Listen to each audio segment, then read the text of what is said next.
A Dollar for Penny. Story by Dr. Julie Glass. Illustrated by Joy Allen.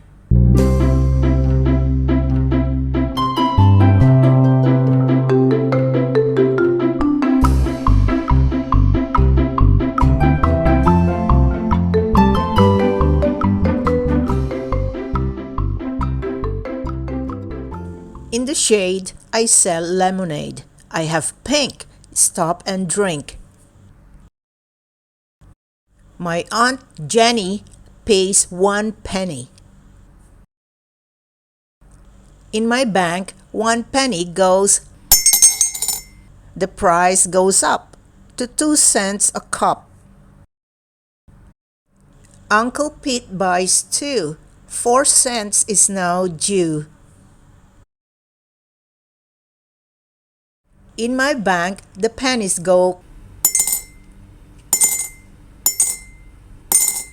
The price goes up to 5 cents a cup. Here are my cousins, Kate and Lou. They both want lemonade. Woohoo! 2 nickels go clank into my bank.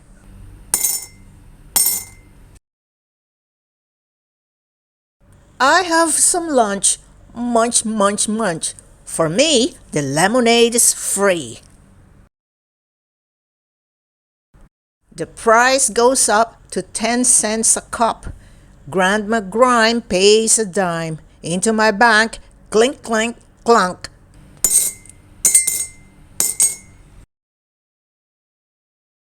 The price goes up to 25 cents a cup. My sister Lee gets 1 cup free. My brother Sam plays in a band. He wants 1 cup. He pays up. In my bank, 1 quarter goes clank. The price goes up to 50 cents a cup. My dad buys 1. Selling lemonade is fun. Clank, clink, clank. 2 more quarters in my bank.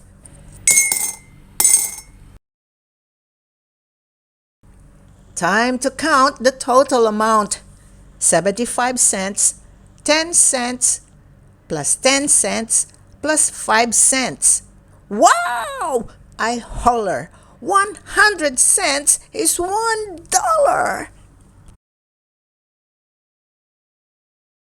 I ran to the store. I look in the rack. The card that I want is way in the back. It is red and green and pink and blue.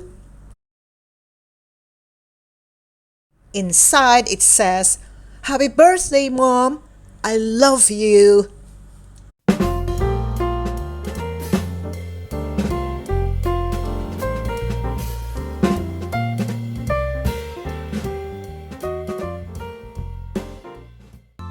Let's count the coins again.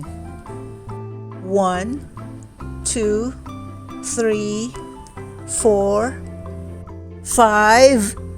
5 pennies equal 1 nickel. 1, 2.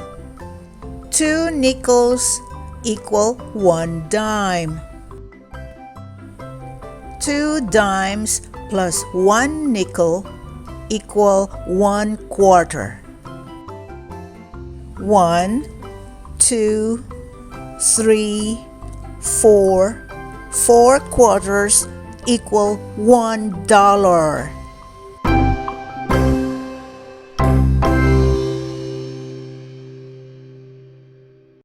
Hi, if you like this video, please give this a like and hit the subscribe button and click the bell icon to get notified whenever I release a new video.